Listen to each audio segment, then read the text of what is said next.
The Long Way Home, Chapter 33, Stride, Part 2. The long way hummed. Jason lay in his berth and calculated the passing days on his fingers and thought about this leg of their final sprint. Things were going well. They were going as well as he could wish for, at any rate. Everyone was coming to dinner without more than a simple reminder. There hadn't been another fight, and Cadet was at long last letting down his prickles, as Y would say, with Isis Magdalene. Speaking of the young noblewoman, she had said that the girls would have something to show everybody the next day, and Jason would put 2 and 2 together without coming up 6. He still had no idea what the girls found so interesting about the idea, but anything that got his younger cousin to smile and feel appreciated was okay in his books. On the other hand, he knew everybody needed a break. 3 days until they were halfway to their next break, and although everybody was doing something to help out, they were definitely feeling it again. Which wasn't to mention that the more Jason worked on his info packet, the more he suspected that he'd found something dreadful. Quite aside from the cruel delight the enemy took in causing pain to their victims subject to their wicked experimentation, there was something sitting in the back of his mind like a tangled knot of awful dread. He was afraid of unpicking that knot. Just 3 days left to halfway through this jump, then a break, then another 8 weeks, and the last break before they make one last mad dash homeward. Jason rose early the next morning and stowed his bedding promptly. He didn't want to take up a dinette needed for breakfast on the best of days, and he didn't like lying abed once waking in any case.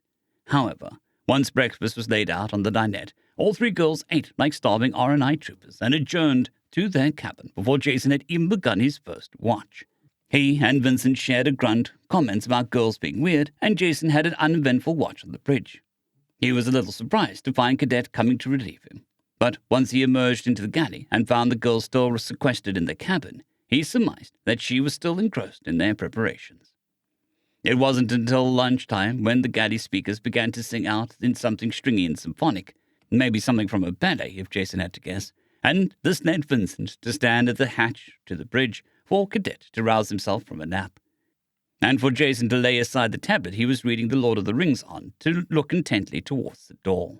The door was flung wide open, and Vi did her level best to regally glide out into the galley ahead of her 2 friends, who did a much better job at said gliding gait.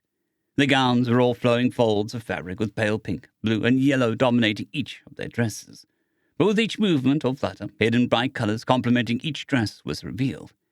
Vi spoiled the procession's regality with a delighted giggle and a playful spin, causing her pale yellow dress to furl out to reveal the hidden folds of sunshine yellow within. Isis Magdalene glanced at Trandre, shrugged, grinned, and they 2 spun in an impromptu dance, mainly marked by the laughter they shared.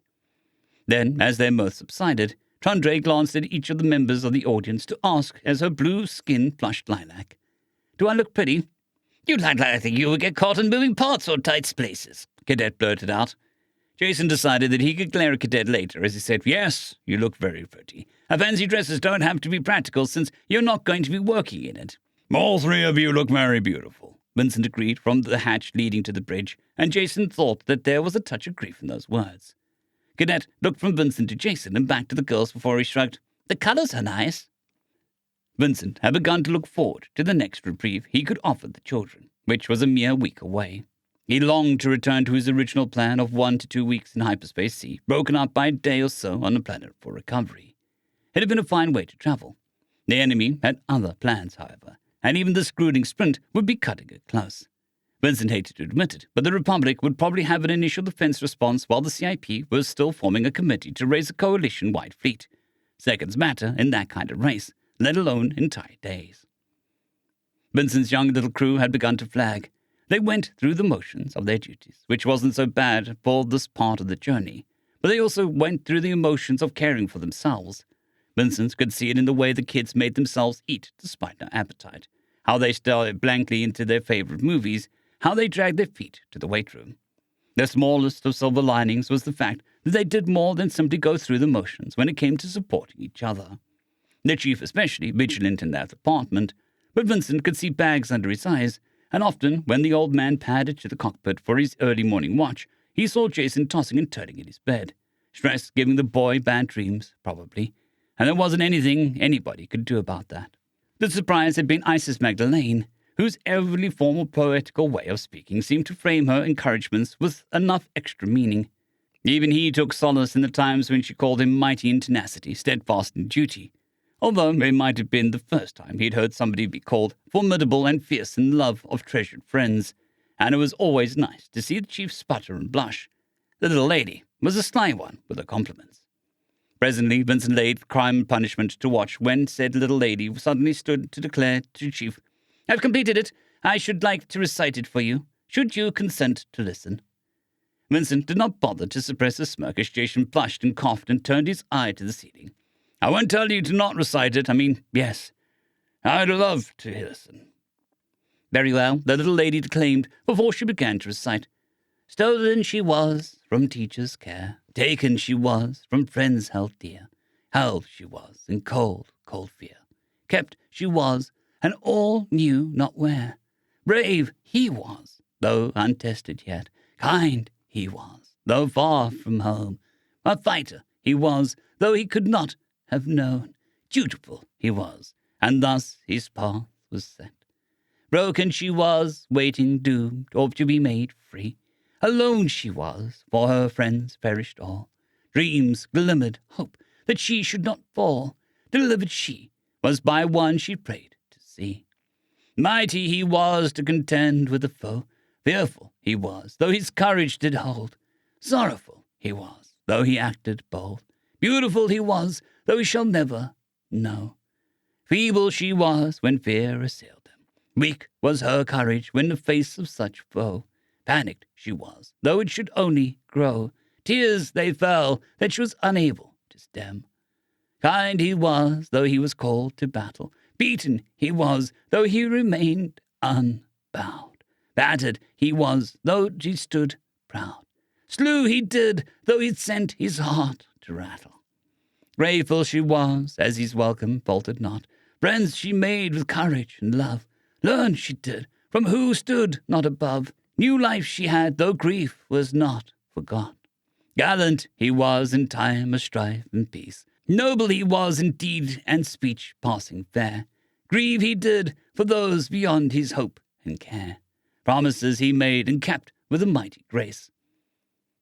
It was a sad little poem, Vincent thought, considering who it came from and what she went through. He was glad that it wasn't sadder. Even the praise, which made the chief blush in a very amusing way, was tinged with the grief behind the words. Grief at things lost, grief at things gained. Vincent's thoughts turned around that notion for a while.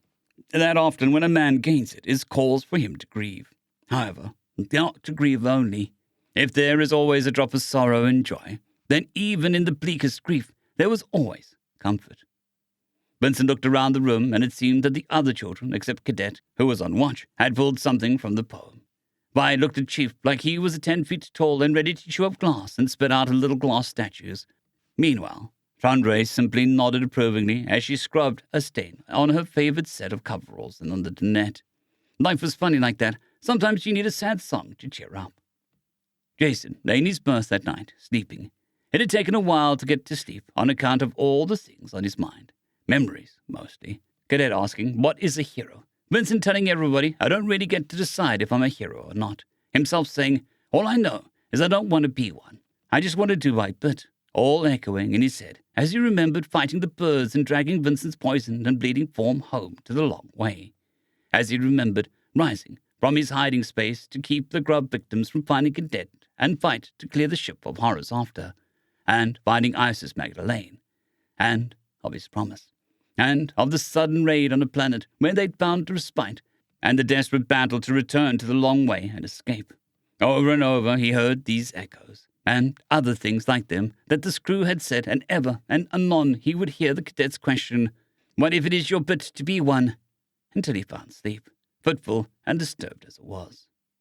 Hours before he was to waken, he sat bolt upright, his blanket sliding from the slender chest, and his eyes snapped open and roved wildly in the dimness. He gasped in a shaky breath and realized his heart was pounding, a tattoo of terror on his ribs. He was covered in a cold sweat, and his hands were clenching into tight fists, while the thought, fight, fight, fight, echoed in his mind from the nightmare. And through his nostrils, Jason drew a breath and filled his lungs and held it for a slow 3 count. and let it out between his clenched teeth. He repeated the process until he could open his hands and roll his shoulders in relative calm. And then he leaned up against the headboard of his berth to try and recall what could have disturbed his sleep so. He found it eluded him. Something to fight, something that he was afraid to fight.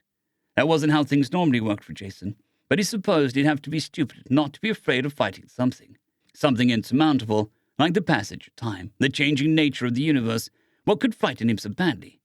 If Jason's mind remembered, his subconscious kept that fear locked away from wakeful examination.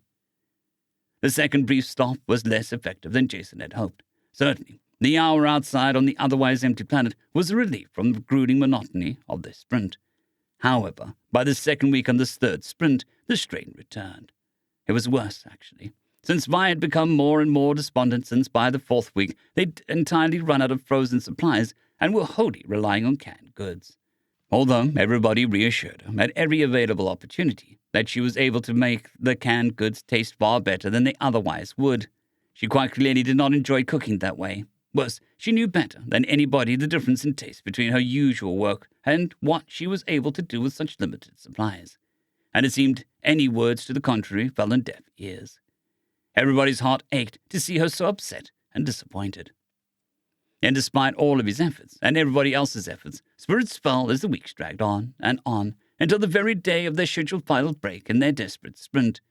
It was then that Vincent came to the bridge early. "Jason," the man said. The boy turned a concerned eye towards him as he settled into the pilot's seat. Vincent almost never addressed him by their names, preferring his little nicknames for them all, and that had not escaped Jason's notice.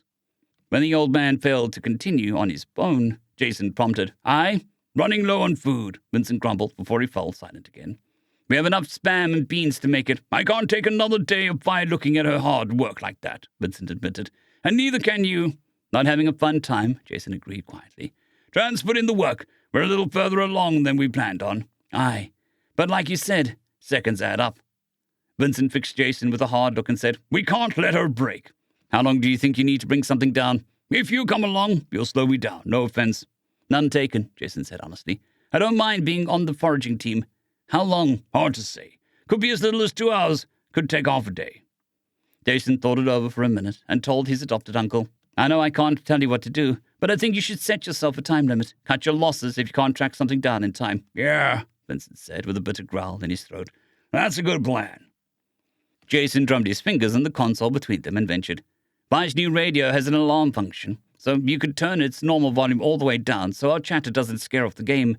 And if something happens, you can alert me whatever I'm up to," Vincent finished. "We're still in their space." Jason nodded gravely, letting the unspoken warning about enemy activity settle before them. "I figure you want me to go break the good news now." "Please," Vincent breathed. Vincent let out a relieved sigh as he listened to the chief leave the cockpit and go rally the kids. He really had borne as much of their suffering as he could take, especially Vi, who was simply miserable. In his estimation, spam and beans was fine dinner, but she had other ideas. One translation into real space later, and Vincent was carefully orbiting a verdant green orb while Cadet sat in the seat beside him and diligently scanned the planet below for likely spot. They didn't speak, apart from when the boy found a place with a stream and solid ground to land and take on water. Before they embarked, they met in the galley, where Trundray passed the unaltered radios and the chief said a few words. "Uncle Vincent said you tried to work fast, so we should do that too. But remember, we don't know about this planet. There could be dangerous animals or plants. Jungles pretty much always have at least a couple of both you shouldn't even touch. So, if you see anything bright and colorful, let Tran scan it first. I've got the rucksack, and don't worry about loading me down. Try to keep at least one of us in sight at all times, and use the radios to say what you're doing. Cadet, you take one of the new ones. Tran, I think you should take the carbine." Trundray gulped audibly, and the chief gave the other three an apologetic look with the words, "We never got a chance to teach you how to shoot." After Vincent had passed out the weapons, and included bringing a Magac pistol for his own emergency use, they emerged into the green-tinged dappled light beneath the canopy of a thriving jungle. Vincent got a hose ready to draw water while the children immediately spread out to begin their foraging. That done, he tested the air for scents and found that the animal's life was varied and abundant. So he began to lope his way upstream, looking for signs of large animals coming to the stream for water. The brook babbled merrily beside him as his keen eyes scanned the passing foliage for the telltale gaps in the broken twigs he sought. Providence smiled on him, and he found such a gap quickly. He dropped into a squat and examined the space for tracks, which he found. Strange, 4-toed slender tracks in the mud that led to the vine-covered trunk of a white tree. Broken vines and worn bark told the tale of a creature's passing, and a vaguely avian scent lingered. This he could follow. And follow he did, with the care of a hunter in unfamiliar territory. Which is to say, slowly. He picked his way across creeping vines, through wide fronds between slender, reaching trunks to follow the arboreal trail by scent and sight from below, all the while keeping an eye out for potential predators. The minutes stretched into the first hour before he heard some deep trilling call and a higher call answering it, and more of the kind answering that. He froze and watched the branches above in total stillness. The call seemed to come closer and closer, as whatever creatures they belonged to made their movements unawares to his presence below. And after 10 minutes of waiting, Vincent saw them. Green feathers blended into the canopy, but Vincent could see their bizarre outlines moving against the stillness of the trees. To compare them to a Terran animal, they looked like feathered monitor lizards, with wide duck-like beaks. They carefully climbed amongst the branches, calling to one another while they nibbled at the leaves that they blended in with. Vincent selected one of the larger creatures, and slowly took aim. Slowly, carefully, so as to not even scrape against the wide fronds all about him. He lined up his shot. Then he squeezed the trigger with a controlled exhalation. The creature let out a piteous cry as thunder cracked from Vincent's antique hunting rifle, and it fell to the forest floor with a hole through its lung. It was dead before it hit the ground, but Vincent heard another sound. Thunder. No, not thunder. Sonic booms, the spacecraft re-entering at speed and decelerating in the atmosphere. Then the alarm of Vincent's radio bled, and he turned the speaker's volume up. The chief was shouting out a little black hunk of plastic. Enemy! Enemy! Must be scouts! Get back to the long way! Vincent looked at his kill, red blood splattering the green fronds it had fallen on. He strode towards it with purpose. He could get it back. He was sure he could. End of chapter.